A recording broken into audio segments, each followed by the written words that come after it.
Bonjour, alors aujourd'hui je souhaite aborder avec vous la blessure de l'abandon. Comment s'en sortir, comment guérir de la blessure d'abandon.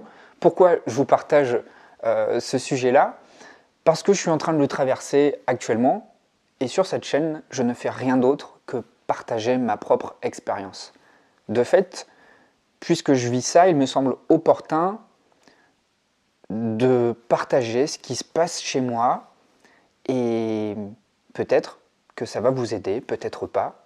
En tout cas, j'espère que vous allez passer un moment agréable avec moi tout au long de cette vidéo. Peut-être que dans votre vie, vous êtes traversé par des événements qui vous font sentir à chaque fois des blessures en lien avec l'abandon. Pourquoi je dis à chaque fois? Parce que généralement, cette blessure d'abandon qui fait ressentir du rejet, de la solitude, c'est pas la première fois que vous la ressentez. C'est quelque chose qui a été réitéré à de nombreuses reprises, notamment dans vos relations, certainement. Et ce qui me semble opportun dans ces moments-là, ces moments où on est à vif, il faut le reconnaître, ces moments où c'est douloureux, où on se sent peut-être insécure, où il y a des émotions telles que la tristesse, mais aussi la peur d'être seul, la peur de ne pas réussir à reconstruire. Il est important de se recentrer sur soi, parce que le plus grand risque ou le plus grand danger dans lequel on peut tomber, c'est d'essayer de compenser par l'extérieur, c'est-à-dire d'utiliser vos ressources à l'extérieur comme pansement pour guérir vos blessures. Sauf que ce n'a pas un effet bénéfique sur du long terme, vous le constaterez peut-être.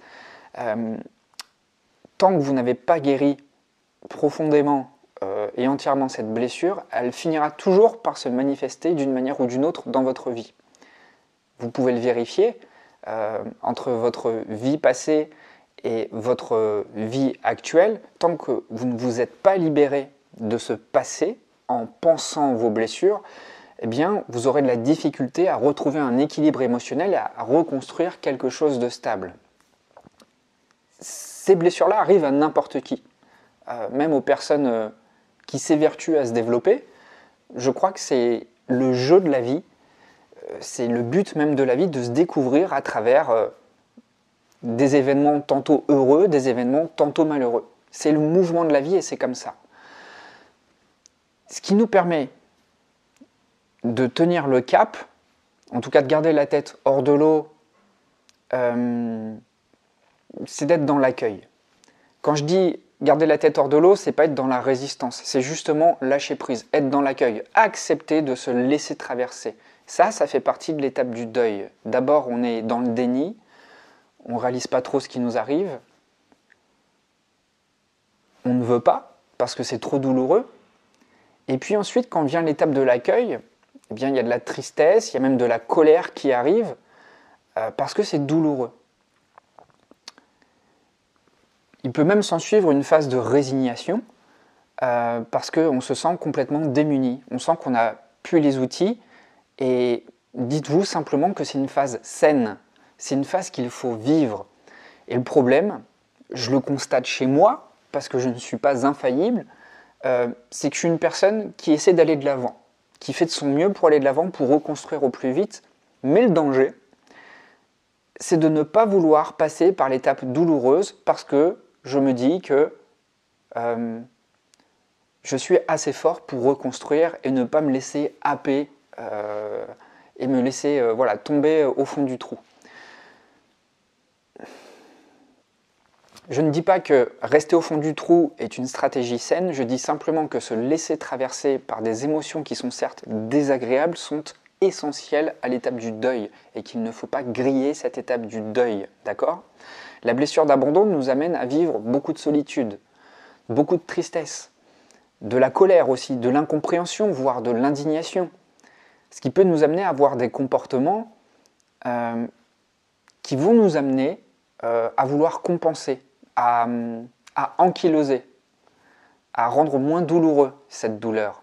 Alors, on se met à mettre en place des stratégies de diversion.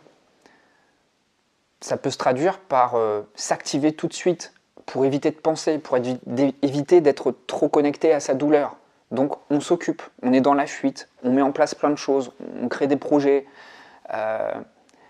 L'idée, c'est de toujours rester dynamique et de ne pas se confronter à ses blessures. Mais il est important de développer cette présence à soi, ce temps de connexion à soi, et d'accueillir toutes ces émotions qui nous traversent, les laisser nous traverser. Les laisser nous traverser, c'est les laisser ressortir. Elles vont prendre différentes formes. Si vous êtes en colère, évidemment, crier vous fera du bien. Taper sur un coussin peut vous faire du bien aussi. Si vous êtes triste, évidemment, laisser couler vos larmes vous soulagera. Et notamment, pleurer. Pleurer, ça permet de créer du lien. Alors je peux vous en parler parce que je traverse un deuil et même un double deuil en ce moment. Quand quelqu'un part, c'est ce qu'il y a de beau dans cette tragédie. Il y a des liens qui se coupent, il y a quelque chose qui disparaît, mais immédiatement, il y a plein d'autres liens qui se recréent. Je ne sais pas si vous avez déjà vécu un enterrement, par exemple. Il y a plein de liens qui se créent autour de la personne qui est partie, comme si ces liens créés redonnaient vie à cette personne. En tout cas, perduraient la mémoire de cette personne. Lorsqu'on est triste, il y a cette vertu, lorsqu'on laisse exprimer cette tristesse, de mettre sur son chemin les personnes qui sont vraiment importantes pour soi, les personnes ressources, celles qui sont là pour vous écouter, celles qui sont là pour être présentes, pour être à côté de vous, juste pas pour faire le taf à votre place, mais pour vous accompagner dans cette épreuve qui est douloureuse. Et puis, cette tristesse nous permet également de créer du lien avec soi. Pourquoi ? Parce que lorsqu'on pleure, à qui on se reconnecte ? On se reconnecte à soi, on se reconnecte à cet enfant intérieur. Et progressivement, on enlève des couches, on enlève les couches de la personne adulte qu'on s'est construite. Parce qu'un adulte, ça ne pleure pas, parce qu'un adulte, ça résiste aux tempêtes, parce qu'un adulte, ça assure, parce qu'un adulte, ça avance toujours dans l'altérité. Il avance avec abnégation. C'est comme ça qu'on a appris à grandir, c'est comme ça qu'on a appris à se forger une carapace. Je ne le critique pas, c'est juste que c'est comme ça. Simplement, être présent à son état émotionnel, même très mouvementé, nous permet de recréer du lien avec notre essence, avec notre noyau. Et c'est important d'envisager notre ensemble comme un tout holistique. On n'est pas qu'un esprit, on n'est pas qu'un mental en souffrance. Nous ne sommes pas que des émotions non plus. On est aussi un corps et on est aussi une âme. Un corps, un esprit, une âme. Tout ça, ça s'imbrique l'un dans l'autre. Et être présent à soi-même, se reconnecter à son enfant intérieur,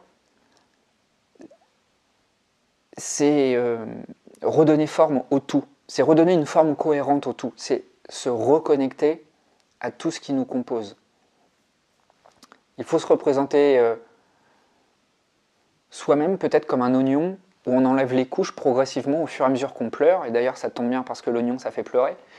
Et lorsqu'on arrive au centre de l'oignon, on est au cœur de notre existence, de nous-mêmes, de notre expérience de la vie. Et alors, je ne sais pas si ça vous le fait, mais en tout cas, moi, c'est le cas. Quand je laisse les sanglots couler, voilà, quand je m'autorise à pleurer, je me connecte à cet enfant intérieur. Et les blessures d'abandon qui ressurgissent dans ma vie, évidemment, elles sont en lien avec mes blessures du passé, à ce que j'ai pu ressentir quand j'étais enfant. Et c'est à ce moment-là qu'il est important de questionner cet enfant intérieur et lui demander ce dont il a besoin pour se sentir consolé. C'est s'apporter de l'amour, c'est s'apporter de la présence. Alors, on a tous des outils, des moyens pour se connecter à cet enfant intérieur. Moi, je l'imagine à côté de moi. C'est dingue, j'aurais jamais pensé de vous parler de ça, mais je le fais parce que J'ai pas d'autre stratégie en fait. Là, j'ai pas de filtre en ce moment, vous vous en rendez compte. Et je pense que vous allez pouvoir vous y retrouver. En tout cas, vous identifiez à ça. Moi, je l'imagine à côté de moi et ça me permet vraiment de le visualiser et de savoir ce qu'il a besoin. De le questionner pour lui demander ce qu'il veut, ce qu'il désire en tout cas, ce qui va le consoler.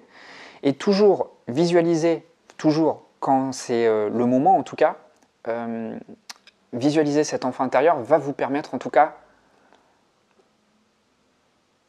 de lui apporter une qualité de présence à lui et donc à vous, qui va vous permettre vraiment de penser les blessures au plus profond de vous-même.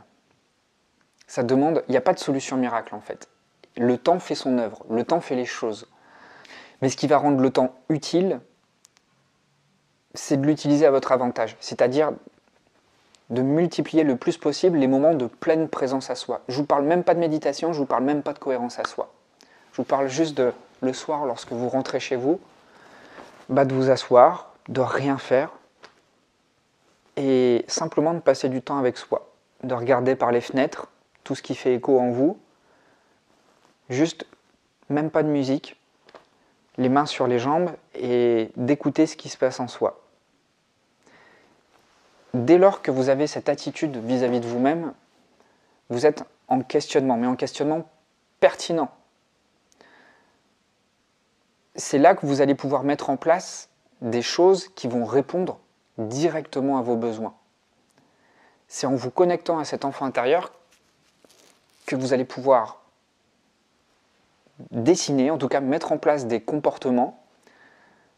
Ça peut être des toutes petites actions. Je ne vous parle pas de stratégie thérapeutique, je vous parle vraiment de vous faire un repas sympa, de vous faire beau, de vous faire belle.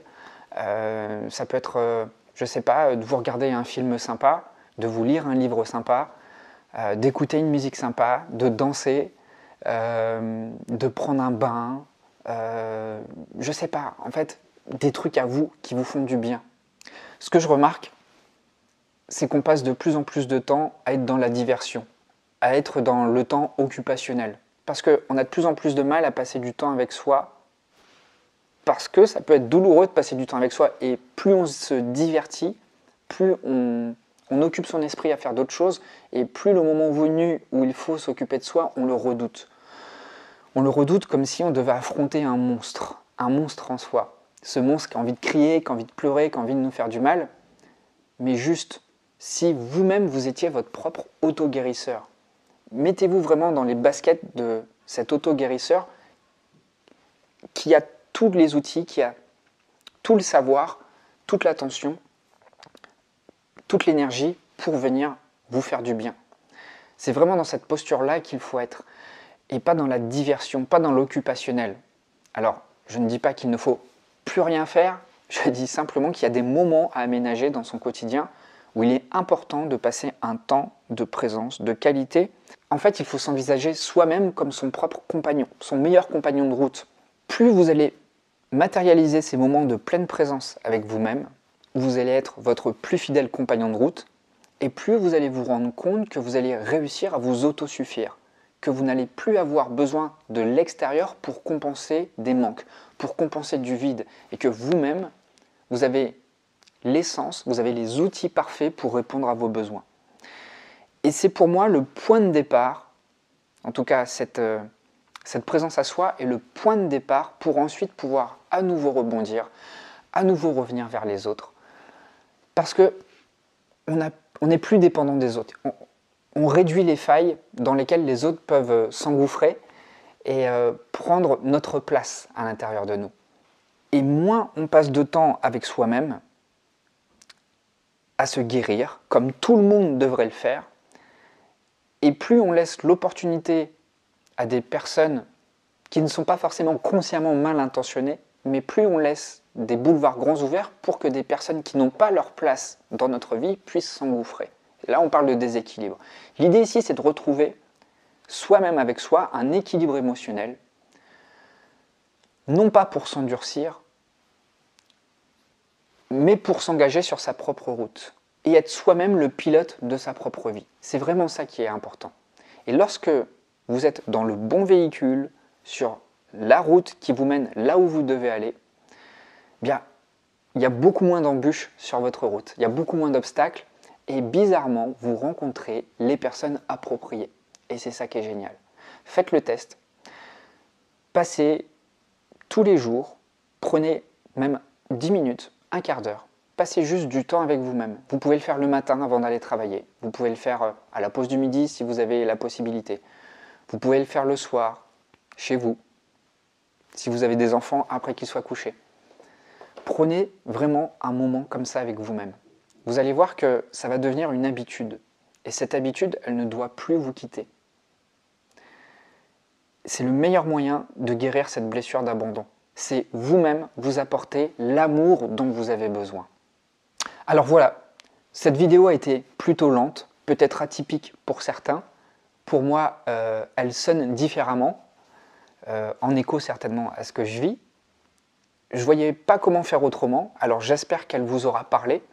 Si vous souhaitez qu'on fasse un travail ensemble, les coachings sont là pour ça. Je propose des coachings pour hypersensibles et je sais que le public hypersensible est très sensible à cela. Alors si vous le souhaitez, le lien est dans la description de la vidéo.